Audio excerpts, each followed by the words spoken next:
Welcome to a new episode of Listen In with KNN, the sports sound of the district. Today, we welcome New York Football Giants legend and multiple Super Bowl champion, Leonard Marshall. After a stellar college career at LSU, Marshall then spent the first decade of his NFL career with the Giants. He won a pair of Super Bowl titles with New York and was also a two-time Pro Bowl selection. Marshall then played one season each for the New York Jets and Washington before he retired at the age of 33.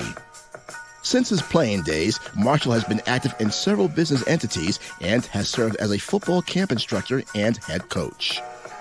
We now welcome Mr. Marshall to this live stream of Listen In with KNN. Here's your host, Kelsey Nicole Nelson.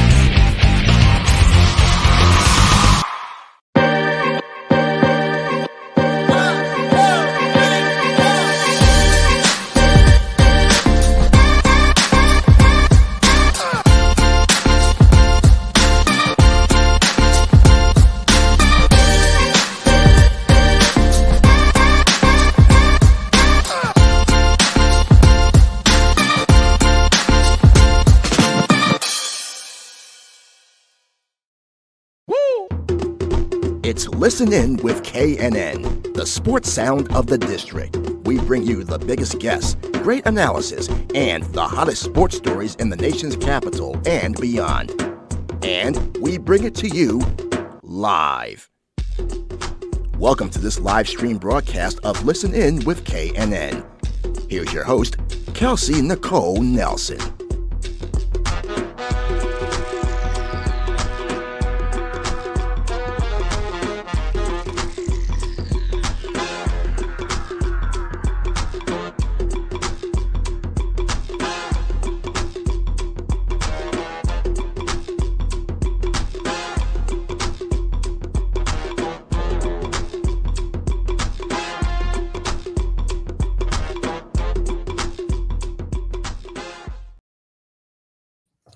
All right. Hello, everyone, and happy Friday. Welcome into this brand new live stream edition of Listen In with KNN, presented right here by Fox Sports Radio. I am so excited and delighted to be back with you all. We are in the midst of football season, and I know it's early, but so excited for today's special guest. He knows the gridiron very well, having played it as a veteran for over 10 years in the National Football League at the top level. And yes, DC fans, he might have been a rival, but he spent some time here with us. So make sure you show him lots and lots of love. But also, really quickly, before I get into today's show, I want to send a special congratulations to Listen In with KNN alum, Mr. Junior Bridgman, which if you haven't seen the news, he just became a minority owner for the Milwaukee Bucks, of course, a team that he played for. So super, super excited to see past guests continue to win. So very, very excited for Junior Bridgman and all the great work I know he'll do with that Bucks franchise. Crazy to think that NBA season is right around the corner. But this is why we absolutely love fall in sports. But without further ado, it is my honor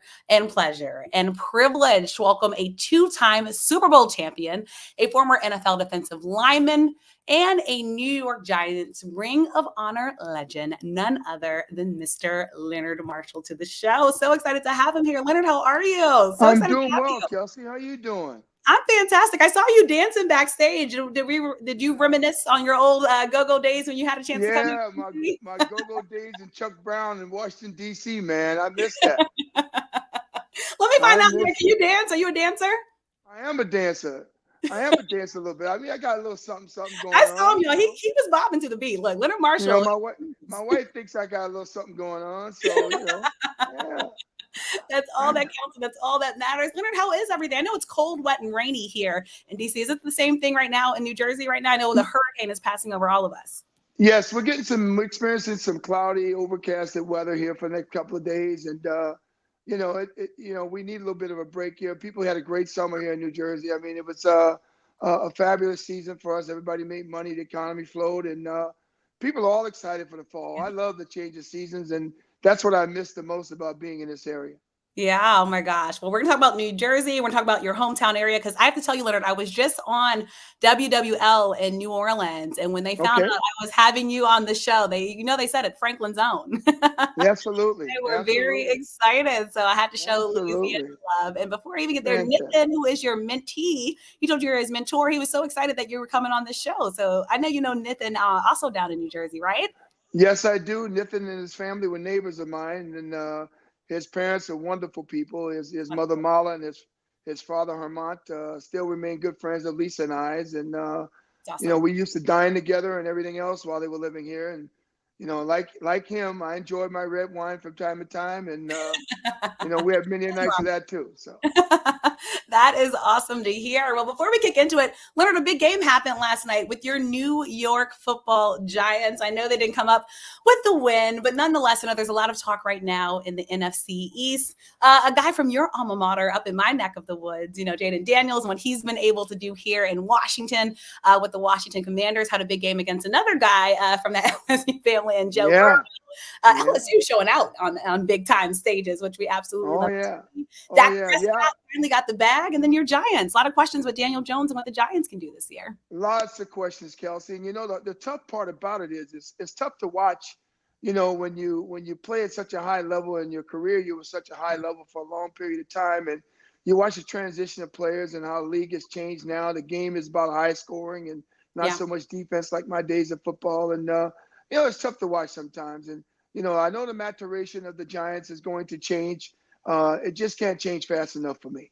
You remember the glory days. Look, that's how we remember in DC too as well. Yes, I remember the glory days. I remember the glory days of the Redskins, and I got a chance to be part of that too. And my dear friends Darryl Green and Monty Coleman and Ken Harvey and all the boys I missed so much and enjoyed playing with when I was there. And it's just the NFC East is not what it used to be. It used to be the big beast of the East. Yeah. And people feared playing these teams on the East Coast. Now it's not so much like that. The Central's become a strong division. The West has become a strong division. The last 3 years, the West has represented itself in the Super Bowl. So, I'm just a little bit disappointed that things are the way they are. But yet, the game has changed, Kelsey. So you got to kind of roll with the tide. Yeah, it has. But, staying on the NFC, I mean, I know we keep talking about Super Bowl, right? And we know the AFC as of late, especially with Kansas City and the job that Patrick Mahomes has done, has kind of been reigning supreme. But what do you think has really contributed to that NFC East change, right? Because the NFC East, I think the fans are still just as avid, Leonard, as when you were playing the game, right? Each of these teams every year, their fans say they're going to a Super Bowl. But it's been struggle, right? Except for probably every other team other than the Philadelphia Eagles right now, who are the team riding high. Free agency has created such imbalance, and gambling in sports has become very popular. Yeah. And teams are not keeping their eyes on the prize, I think, as they did back in the day. You used to stack the chips and build a real nucleus and core value of your team. And it was all about your guys in the locker room and the culture you developed. It's tough to develop culture now because players are always moving, and you get 2 or 3 marquees and you try to build around that. The next thing you know, you might lose 2 of those 3 marquee players. Yeah. So on either side of the ball. So it makes it difficult. I mean, I know for us here in New York, what I've been experiencing, both being around the team and in and out of the locker room, is you see so many new faces every year. Right. It wasn't like that back in my day of playing. So it makes it a little bit more of a challenge, both for the coach and the player. Yeah. Because it's a lot of adjustment, right? You have to build that chemistry. And every year the team is looking to reestablish or keep that identity that they've built. And like you said, it's a lot harder when there continues to be new guys in that locker room. But talking about new guys in football, like I said their names before, but love to get, your thoughts on Jaden Daniels, who I know makes so many right now in Louisiana proud with that primetime game he had. I mean, you think about the last game, struggling against the Giants, right? Could not get into the end zone. Awesome. Right. Brand new off the street comes in and kicks 7 field goals for Washington. And it's a win, but fans aren't really feeling excited because they're like, okay, we won, but it was field goals. Then all of a sudden against the team that they were 7.5 touchdown underdogs against, comes in and does the job in prime time, which Washington has in the past struggled with. So what do you think about the job that Jaden Daniels has done thus far? And do you feel like all the accolades is fair praise for him? I think Jaden's getting all the fair praise he deserves. I thought Jalen was the best quarterback in the draft last year, probably the best player in the draft. I watched him at LSU. I watched him practice. I watched him play. I spent some time with Coach Kelly and his staff down there, and I can tell you he's the real deal. I was surprised that New York didn't make a move to try to get Jaden here, to be honest with you, because and I was a bit disappointed, of course, because I thought that if there was ever a chance for us to get the best player in the draft, this was our chance to do it. And I just felt like, we missed on that mark. But it is what it is. I'm very happy for him, and I'm very happy he's having success in D.C., especially with a team that I played for. Yeah. And that I hold near and dear to my heart. The Redskin folks were wonderful to me when I was there. I miss a lot of those guys. Yeah. Probably the greatest nucleus of men I've been around outside of my relationship with the Giants and the Jets. And I can honestly tell you, I'm very excited for the city of D.C. You finally got the next level of Doug Williams back on the planet in D.C. Man, big praise. Let me tell you, it feels different here, Leonard, in DC. Even with the cold and our humidity and rain that we've had, there's lots of fans finally excited now about what this Washington football team has become under the leadership of Jaden Daniels. But on the opposite spectrum, let me ask you, there's a lot of questions right now going around about Joe Burrow and the job that he's been able to do in Cincinnati. And I don't think it's been all blame for him, but they're winless thus far, Leonard, and no one saw that coming with the great quarterback that we all know Joe Burrow is and the great quarterback that we know he can be. Yeah, I'm a little bit surprised at that because I watched him play in practice too at LSU, and I'm a little bit surprised at that because I thought he was the more polished player at that position when it came to Jaden and him. However, given the fact that he's a seasoned vet, given the fact that Jaden's a rookie, I clearly understood it, what the competition was. But what I'm finding it odd for me right now is Joe Burrow is having the same problem that many other quarterbacks have in the league, and that's that transition and turnover of players that creates a problem with continuity and culture in the locker room. He's got to get the culture back in the right direction in Cincinnati to help support what he can do in his ability to play on the field. Yeah, I think that's well said. But, I'm not counting him completely out. It's going to be hard for them to bounce back. But again, we know the talents that Joe Burrow's had. But like you said, you got to get used to a new arsenal, right? You got to build. And I think Cincinnati is quickly finding that out. But once again, excited for Jaden Daniels, who I think put the least notice about the quarterback. Because I'll tell you, Leonard, there's a lot of folks when I said Washington needs to draft Jaden Daniels, they were telling me, no, he needs to draft Drake May. And I was like, no. Jaden Daniels is going to be the guy for Washington, and I'm glad. There's no doubt. There's no doubt. And he couldn't have picked a better city to play in. I mean, DC is going to love that young man. He's handsome. He's smart. He plays well. And I believe he's all about community. As long as he embraces the community of DC and keeps that culture and that locker room going the right direction, I think they're going to be all right. I love that. Well, DC fans, you heard it here first from Leonard Marshall. I feel like we are in good hands, which we've been waiting for. And Leonard, you're talking about good men and culture building. Again, I told you I was just on in Louisiana. You have a lot of love still down there. I see in your tagline, you put the LSU and Louisiana Hall of Famers. So let's talk with the beginning of your story. Growing up out in Louisiana, in Franklin, going to Franklin High School. Where did the love of football? It's easy to probably think about it because we know how Louisiana is. Lots of great players from there. Where did your story start? For me, for a kid growing up on the bayou of Louisiana, at the age of 7, 8, 9 years old, it was my dream. I could vividly see myself playing at the next level and having this opportunity that I had to establish myself as a professional athlete and then go on to do great things with my life. For me, it was a way out. It was a way out from the confinements of a very rural area in southern Louisiana. And to be able to go do something that my brothers and sisters could follow and kind of track my life and let that be a motivating factor for them to go on and try to do something successfully. So the beauty of it is my sister went on. She became a music instructor, a teacher. She taught school and at the middle school level for 39 years. She retired with a doctorate in music. Oh, amazing! And she did great things in Louisiana. I'm proud of her. I'm proud of 2 other my siblings and what they've done in education. My brother Kenneth was a graduate of Nicole State University, put a lot into athletics, should be in the Louisiana Hall of Fame for his track and field work in high school and everything else, and the rest of my siblings for what they've been able to do. So I wanted to create the benchmark for them that they could more or less summon themselves to, and then try to see where they could fit in and all of that. So beautiful. I think I did a pretty good job of it. my dad, my parents got a chance to see their son have success at a high level, Yeah. and that was very important to me. So um, I'm elated where my career went and where my life has gone. I love that. It's beautiful. And again, you have a beautiful Yeah. testimony and story. Do you get to go back often, Leonard? Do you go I back to get the to go back. I get to go back, from time to time, Kelsey. I make visits to my family. I go back to LSU, of course. Yep. I hold that place near and dear to my heart. That's where it all began. And, I try to go back and give back to the youth. I just became a national brand ambassador for the Police Athletic League. So Yes, it's going to give me an congratulations. opportunity. Yeah, it's going to give me an opportunity to go back and do some things in the community where it comes to gun violence and gang violence Yeah. in rural areas and urban areas. So I'm looking to try to make an impact and a difference with now who I am Yeah. away from football as much as I did when I was playing football.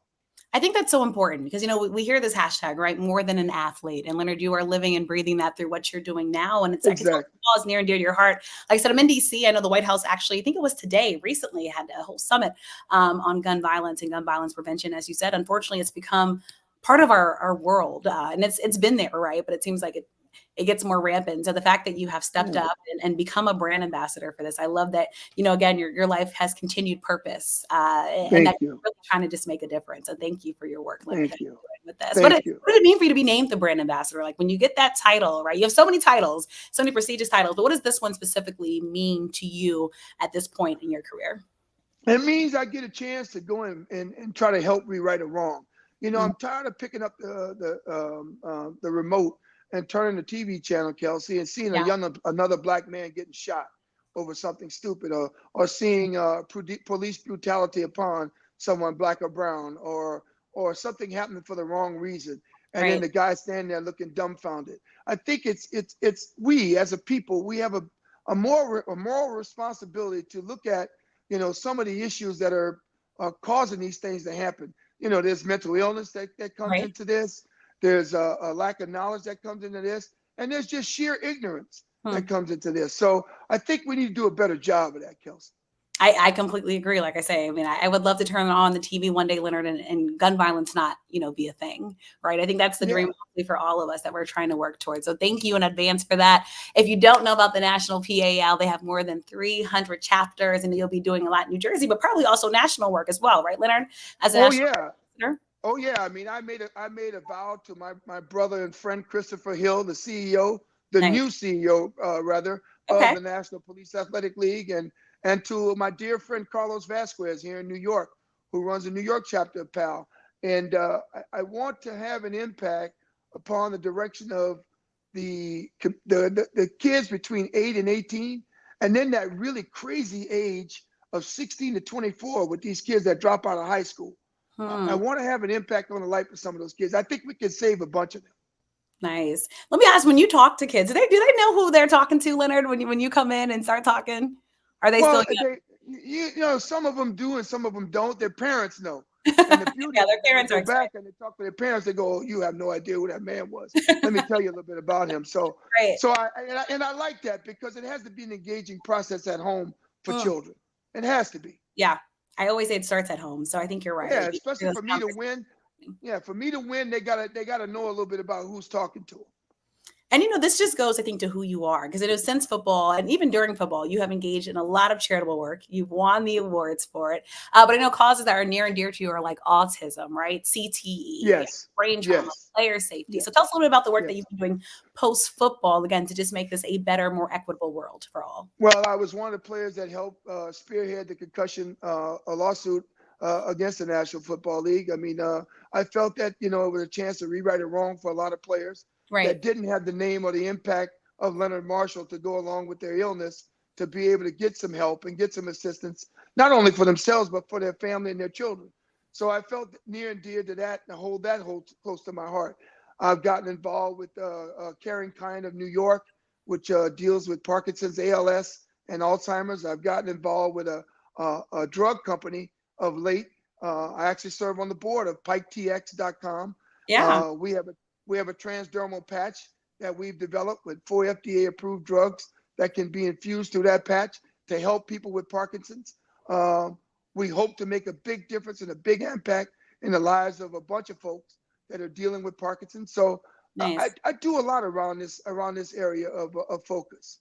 I think that's so important because I know one of the headlines that just broke more recently, I know there's controversy around it, was Brett Favre coming out, right, with the Parkinson's. I don't know if you saw this, Yes. with the Parkinson's diagnosis. It's during a hearing, though. And, obviously he has been a little in the news and, for the whole thing that happened with the whole Mississippi welfare scandal that he's going through. And I think some people thought that the timing was rather interesting. But I think, again, just looking at what you have committed your work to and the Parkinson's work, and obviously notable athletes like Muhammad Ali. I mean, it goes on and on and on. But Sure. Why is that so important? Because it feels like we only have that conversation later, what I'm getting to, when it's like somebody prominent, right, that gets Parkinson's. But we know it's existed, obviously, for a very long time, that people still continue to have to battle it. Well, for me, Kelsey, it's pretty simple. 80% of the National Football League are African American. Right. So most of these players, when they retire from the game, that end up with these problems, they're people like me. Okay, so they get left holding the bag. Their families get left holding the bag, and many of them don't have the money to support themselves outside of football. Nor do they have the health insurance coverage, or they had the health insurance coverage they needed when they retired from professional football. Right. And most of you know that the cost of healthcare right now is at its highest. I mean, Very from prescription drugs to Mhm. you name it. So it's very expensive. So if you didn't really step out of the helmet and cleats into a suit or into a position that you can accommodate your life and to get your family accustomed to having health care outside of what you did as an athlete, you're in big trouble. So I felt like it was important enough for me to be able to go and share this message with players and help players get the help they need and deserve. Because again, we put all that into creating the National Football League. Why can't we get their support? Very, very, very true. And like you said, I think we have to speak this out, right? These can't be backroom locker conversations, or they can't just be on the Right. side. We need to speak it out loud. So I appreciate the work that you're doing. And then also you've shared Thank your you. own personal journey, Leonard, with your health. Yes. Right, as Yes. well, which I knew couldn't have been easy. I saw the interview that you did back in 2000 Very tough. in 21 when you talk about how you were diagnosed with dementia and early stage Parkinson's and Alzheimer's disease. So, I mean, one, Leonard, you're known as this like mean guy. We all know about the hit against Joe Montana. And I think sometimes we think football players are invincible. So I'm just curious, was it hard for you at all to have to come out and just, be open and honest about what you were also struggling with, essentially to the world, right? And for everybody essentially to see and be part of? Sure, Kelsey, it was very tough. I got to tell you. But, my wife's been a trooper. That's awesome. She's been my rock. She's 100% support of me and Yeah. everything I've tried to do and aspire to be. My kids are a big help, and they give me that thing that I need to go back and fight every day and to be my best. I adopted the old Nick Saban adage, the theory of nothingness. If you don't get up and face the world every day, you can't expect nothing from it. Yeah. So nothing ventured, nothing gained. So I'm glad I've been able to surround myself with good, positive people that see the world the way I kind of see it as well. And those who inspire me, I stay close to, and those that don't, I kind of let them fall to the wayside, Kelsey. That's the best thing to do. You gotta get rid of baggage. It's a season to get rid of anything that's not contributing towards a better, more positive you. And then, Leonard, it seems like your health then right now is in good spirits and that you're in positive health. I'm 87 pounds lighter than I did when I played football. Congratulations. I'm in phenomenal shape. Yep, thank you. At 63 years old, I feel like I can go do it again, Kelsey. Don't say that, because look, some of the Giants fans might be like, "Look, Leonard, we could use you." Do not. That's true.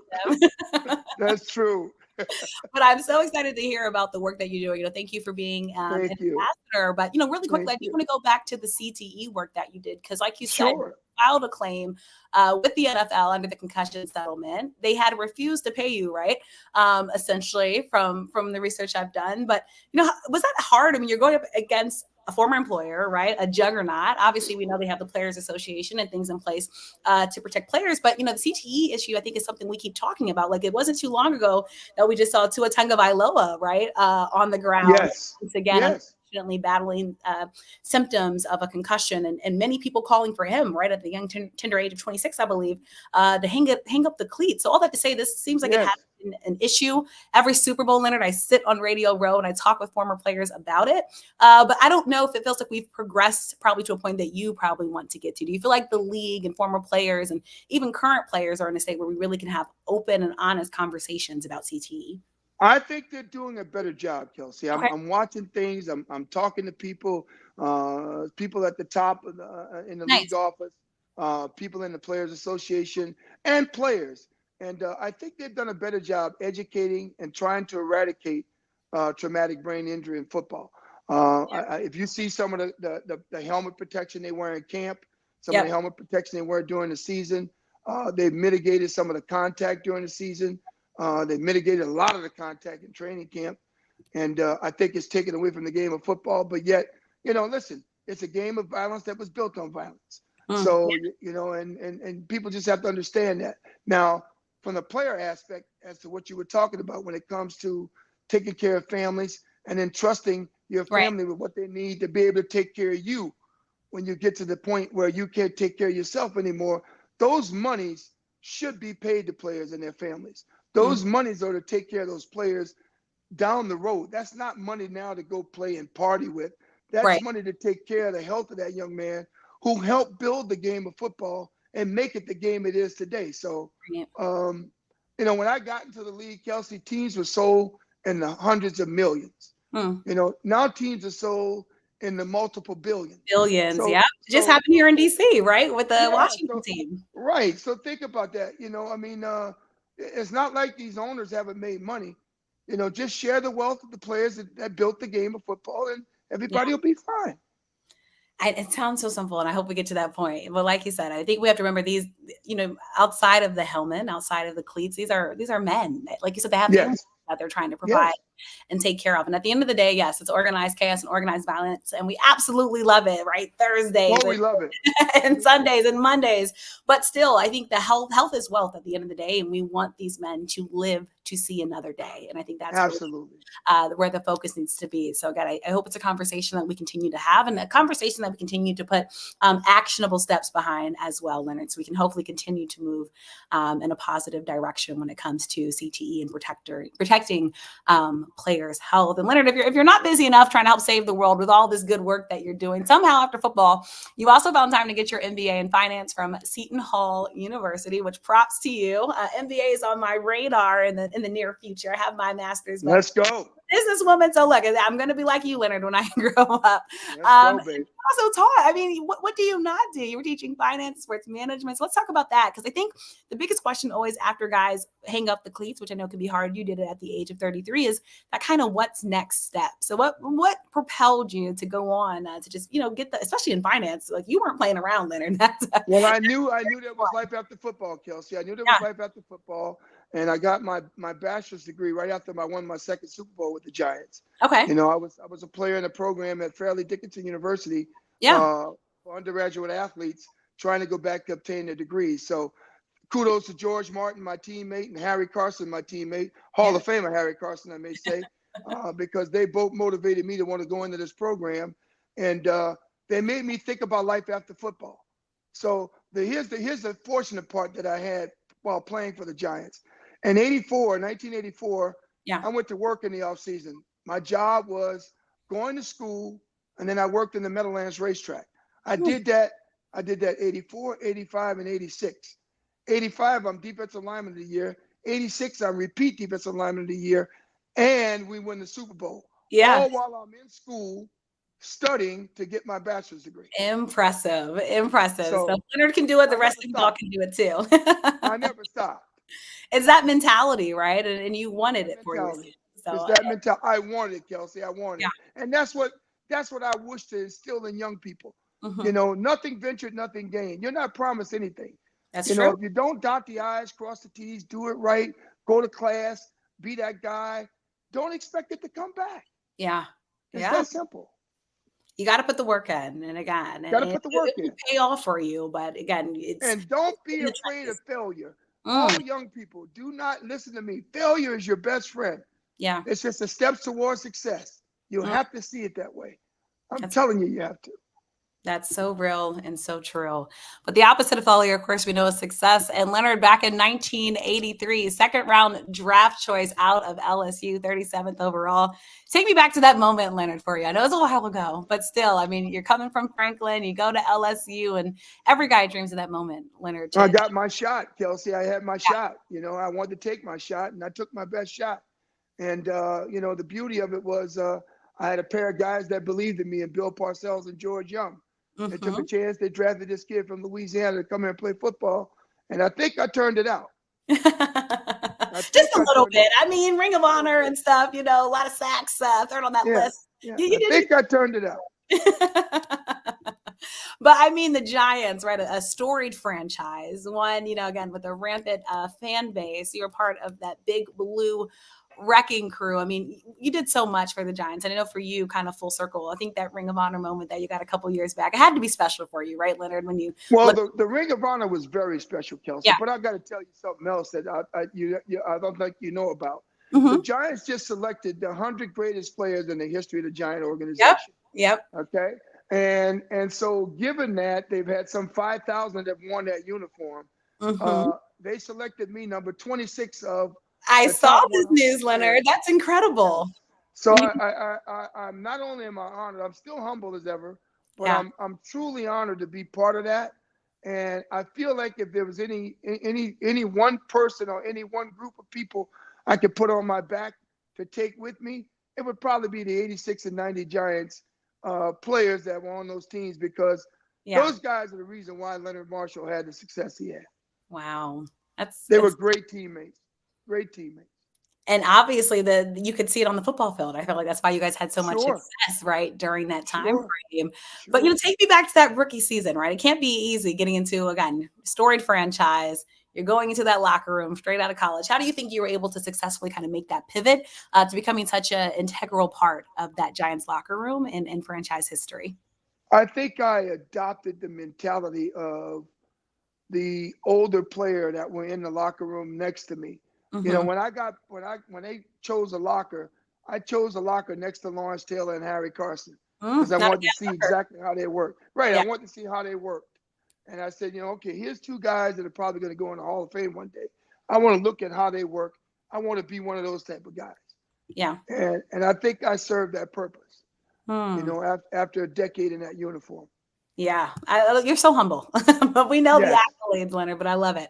And, just going off of that, to know that you're right now third in franchise history in regular season sacks, still to this day behind Michael Strahan and Lawrence Taylor. I mean, what does that mean to you when you think about guys like, Kayvon Thibodeau and these young guys, who are kind of working up the ladder in that Giants uniform to be like you, Leonard, and the greats that came before? Well, I hope I inspired them. I hope that they're as inspired as I was the day I walked in there. See yourself in that position. Yeah. See your name in that stadium. See your name in history. Create that legacy for you, your family, and all those people you care about and you love. Because I'm going to tell you, one day the money you make from football, you're going to either run out of it or it's going to fly away from you. Money is only for transactions. After the transactions are over, it's gone. So no matter how much of it you make or spend, it's not going to be what's going to hold you tight and keep near and dear to your heart. What will keep you near and dear to your heart is what you did as a player. Yes. The legacy you built in perpetuity and the legacy you leave behind in perpetuity. And if money's involved in that, then so be it. But go be great at something. The money will come. Just go be great at something. A word. Go be great at something. Find that purpose. Combine it with your passions, and then just go be exactly. Great. And there will be people that follow. I think that's so well said. And when you look back at your career with the Giants, I know everyone talks to you about that famous hit on Joe Montana back in the 1990 playoffs. Kind of altered his career after that for a little bit. But take me, for you, I know in that moment you talk a lot about how you didn't give up. That perseverance, right? On that play. And I'm just curious, when you look back on that and you just think about just overall, your career. I mean, just take me back if you can to that moment. And again, what's that mentality that you have to have, games on the line, you're trying to do it for your team, right? Your brothers. Exactly. You were short at first and all of a sudden after a while, it happens, right? Exactly what you needed and what you were going after.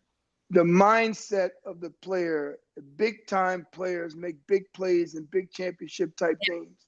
And if you go back and you look at the career of Leonard Marshall, all I did was make big plays in big games, whether it was to sack their quarterback, make a pivoting play that changes the scope and the texture of the game in concept, or to go out and dominate some other team with my play. And it pivot our team and spiral our team to play its best football. Yeah. I think that, that play against the 49ers, It ended a three-peat for them because they were looking to be the first team to win 3 Super Bowls back to back. Yeah. So that ended. It took 2.5 years off of Joe Montana's career, Mm-hmm. and it pivoted our team towards success because out of it came 2 wonderful coaches. One who's probably one day the trophy is going to be named after him. I believe it's going to one day be called the Bill Belichick Award and not the Vince Lombardi Award because he's been in 9 Super Bowls. And then a Hall of Fame football coach in Bill Parcells. So kudos to both of those men for what they did for me, what they did for our football team, and what they represent in my football legacy. And, you talk about legacy and you said the name Bill Belichick. And I know he's somebody that continues to just seems like ride for you, Leonard, because I know he's somebody that you've shouted out in your Hall of Fame bid, right? And someone that you feel like you can talk to. And so, I mean, you have a storied legacy. And like you said, the Giants have honored you top 100 players or in the Ring of Honor.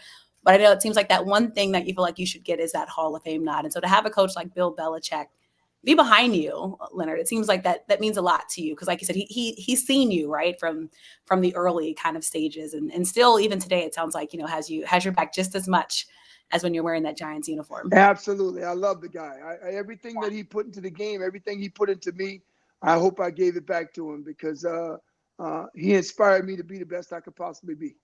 Yeah. When you're going back into those locker rooms or going to, training camp and talk to the guys, what's your message to them today, to the guys that don the Giants uniform? My message is to understand it's a process. If you don't put it in, you can't expect to get it out. Okay. You guys are here for a reason. There's 53 of you in this locker room. You have to bond, learn to love, come to grips with each other and understand you're in this for one thing, and that's to win.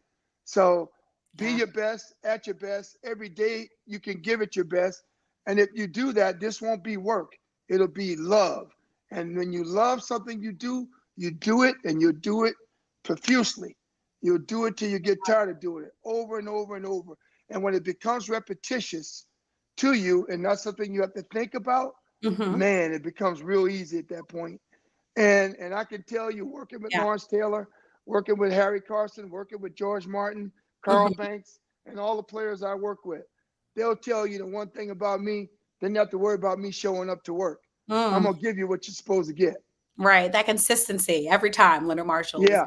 Give it to you. And that's what has to happen to them, Kelsey, in that locker room. That's what has to happen to them. So I feel like you have a positive outlook. Like, do you feel like the Giants are still going to be able to turn their season around, Leonard, for all the Giants fans listeing to this show right now that are a little bit worried in that panic button early on? You're putting me on the spot, Kelsey. God, I hope they do. I hope they do. I'm hopelessly optimistic. Yeah. That's a good way to look at it. There were a lot of questions after the Saquon news. I think people were trying to figure out the direction. I will say I'm a fan of Malik Neighbors, and I think what that young man has done, and hopefully he's okay. I know he got hurt at the end of last night's game, but I'm not giving up yet on the New York Giants. I'm not saying they're going to the Super Bowl, right? I'm saying they're going to win some more games. But Daniel Jones, I think he has a lot on him right now. New York is a tough place to play. Leonard, you know that to the fullest. Oh yeah. I don't know if everybody feels like they can believe that he's that guy. So I think this is kind of the time he has to prove that. Yeah, I think it's I think he has a lot to prove. Not only to himself, but to players in particular. There's an old adage in football: to whom much is given, much is expected. So you have to understand that's just the nature of the game. So he's paid very well to play the position. So they kind of expect him to play that position. You gotta live up to like you said, what they pay you for those expectations, and it's to reach them. Leonard, as you look back at your days in New York, what are some of the favorite memories that you have outside of the locker room? I know you shared some of those close bonds that you have. What are some of the other favorite memories that you have? I think the friendships that I've built. I think the relationships, the respect that I've built throughout various communities where I've lived. I think the respect folks have in the organization for what Leonard Marshall has done and what he's accomplished. I've given so much to the state of New Jersey and to a multitude of families in New Jersey. It's wonderful. I owe this place a lot because I grew up here. I came here at 20 years old, and have spent 43 years of my life here. Wow. And off and on, of course, but it's been a wonderful place for me. Yeah. And my family, my aspirations, all my goals, everything I had in life. And I'm still doing what I want to do on my terms in the state of New Jersey. So I love who I became. I love how I became it. If I could rewrite a wrong, there would be no wrong to rewrite. I think I did it, and I did it my way. I know you did it and did it your way from outside looking in. That's beautiful to hear you say. And Leonard, let's look forward to the next phase of Leonard Marshall's life. What's next for you? What can we expect? I want that gold jacket, Kelsey. Okay. I want that gold jacket, Kelsey. I deserve that jacket. Yeah. And I want it. I want it, and I want to see my bust right next to Harry Carson and Lawrence Taylor's one day. Let me ask you, do you feel like it's more political why you don't have it yet, Leonard? Because obviously we see the numbers, right? We've seen everything. Yeah. Everything is politics, Kelsey. Everything is politics. But I think that, forget politics. Yeah. The work is there, Kelsey. Right. The proof is in the pudding. The work is there. Yeah. You can't fake it till you make it with that. I mean, the work is there. The work is there. And aside from that, I still love everything about the game. I still give credit and kudos to everything about the game. Yeah. I love touching and affecting young lives when it comes to the game. Yeah. And you couldn't ask for a greater ambassador. I love that. And you're living, breathing proof to that. But Leonard, just one more question for you, just based off of that. Let me ask, if the gold jacket doesn't come, and I don't want to manifest that, but just if it didn't come, are you still happy with the career and all that you gave to football when you? Absolutely. Absolutely. My contributions speak for themselves. Absolutely. I think, and they speak to the volume of the leadership that I had, both as a player and as a human being. You know, I have done it. I've done some things in my life that folks would dream of doing. I mean, I've shaken the hands of presidents. Yeah. I've met some of the top folks in the world. I work for a wonderful organization today, Rockefeller Capital Management in New York City. Nice. We manage over $140 billion. Wow. In terms of what we do in family wealth. Nice. I work with a wonderful guy in Ed Moldaver. Yeah. A guy who trusted me with everything that he has. I'm blessed. What can I say? I got 2 beautiful grandsons. Nice. My kids are grown and healthy. I got a wonderful wife. We live in a wonderful home. Yeah. I'm blessed, baby. Believe me. That's beautiful. Look, drop the mic after that. You guys heard it here first from Leonard Marshall. And it's been such a pleasure and joy to meet you. You know, I tell people when I do these interviews, me and Leonard just had our first phone call today, folks. That's the first time we had a chance to. So this is all pure and raw. All pure. All real. But it's, I mean, I could tell from your phone. I was like, this is going to be a great chat. I could just tell from your voice, from your energy. And just thank you for being you and for, again, just sharing your time, talents, and treasures with us here on the show. And before I let you go, just any last words to the listening audience? We have a lot of football fans on, a lot of people that are excited to see you here, Leonard. So any words for the listening audience? Just keep supporting Kelsey, Nicole, Nelson. I'm telling you now, I appreciate this that. young lady's headed big places. Big places. So much. That means wonderful job. Thank you so much. This was such a fun show, Leonard. I can't wait to follow up. And hopefully one day we're having that conversation about that gold jacket, Leonard. I'd love to be the one to talk with you about it. But nonetheless, Leonard, thank you so much for your time. God bless. You guys just heard from Leonard Marshall. Leonard, thank you so much for your time. We're going to let you get back to all the good stuff in New Jersey, and hopefully the sun pokes through for us soon here on the East Coast, Leonard. Thanks. Have a great one. You too. All right. Again, thank you all so much for tuning in. Truly, truly appreciate the time that Leonard Marshall gave us. I want to give a big shout out to my team for helping me get ready for the show, and also for the audio show that I hope you guys are also all listening to. We have a brand new show dropping today with the godfather of DC sports books, none other than Mr. Evan Crawford. If you don't know the name, you're going to want to know it soon. So again, check that out anywhere you listen to your favorite podcast. And until next week, thank you all so much for tuning in. I so appreciate you guys. Bye, guys. Make it a great one.